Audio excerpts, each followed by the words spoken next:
Rieku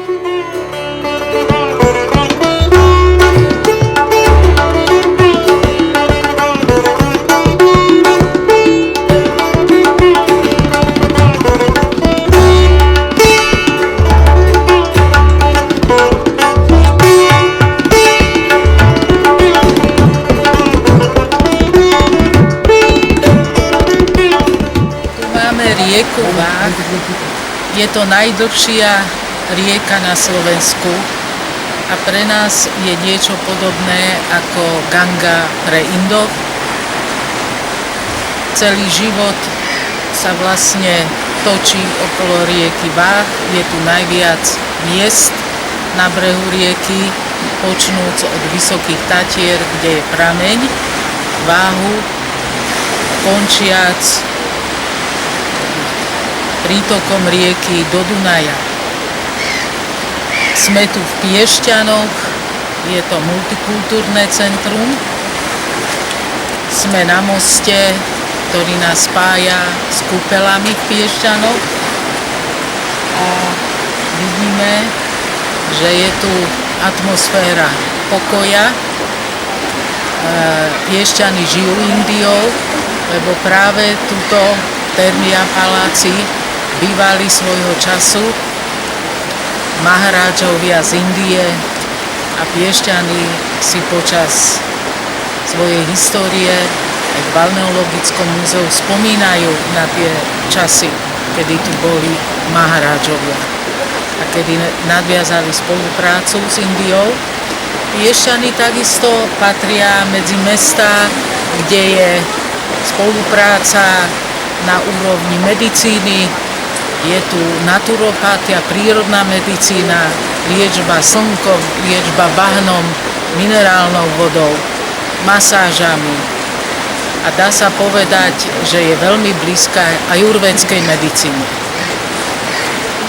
Ako som už spomenula, patríme k indoeurópskej rase a to inými slovami znamená, že je nám táto kultúra Indie veľmi blízka a tiež to, že sa snažíme žiť v srdci a nájsť kráľovstvo nebeské vo vnútri.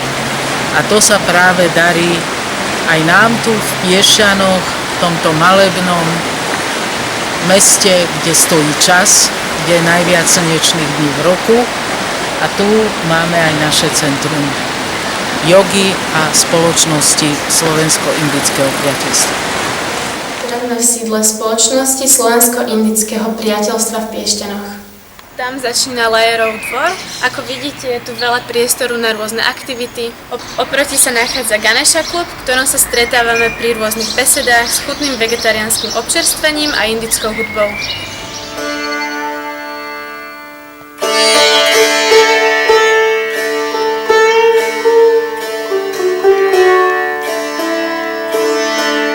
Už se známe dlouho, asi tak 2 roky, a vždycky se sem moc rád vracím. Slovindie mě vždycky připadá jako oáza přátelství mezi Slovenskem a Indií.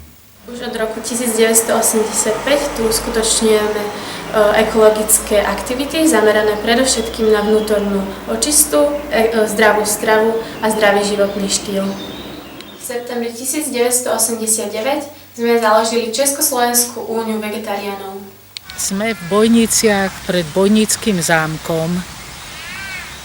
Je to miesto, ktoré sa spája s ďalšou kapitolou nášho života, našej spoločnosti, a to s programom Mládež Európskej únie a Mládež v akcii. Zrealizovali sme tu projekt Veľká Medvedica s 5 štátmi, s Maltou, Rakúskom, Maďarskom, Českou republikou a Slovensko. V Bánovciach nad Bebravou sme mali aj kultúrne podujatia zamerané na indický tanec.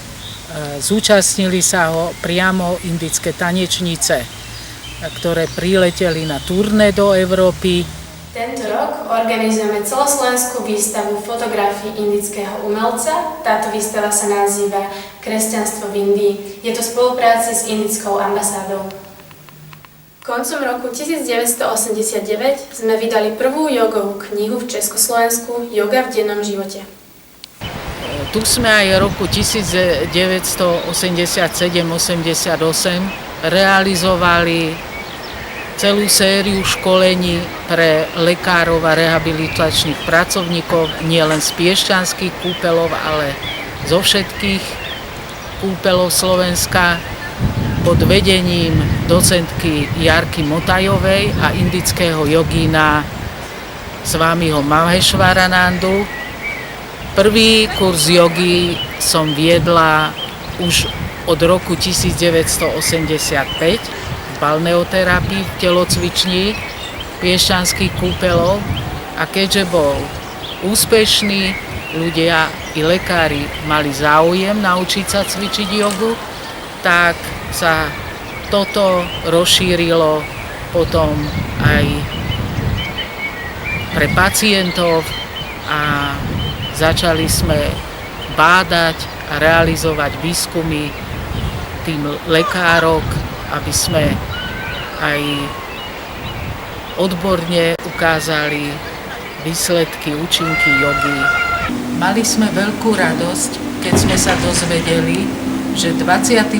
jún je Medzinárodný deň jogy schválený na 69. valnom zhromaždení OSN vďaka indickému premiérovi Nagendra Modimu.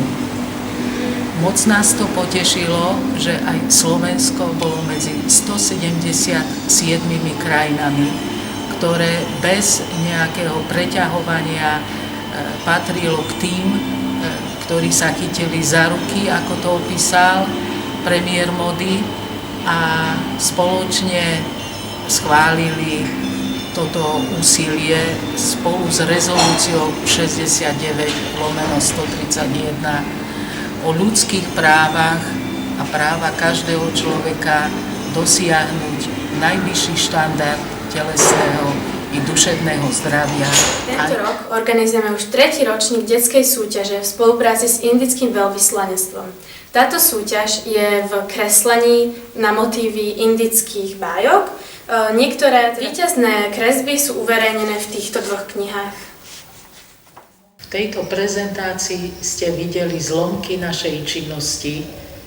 Nedá sa všetko zdokumentovať od roku 1985. Naše aktivity sú veľmi pestré.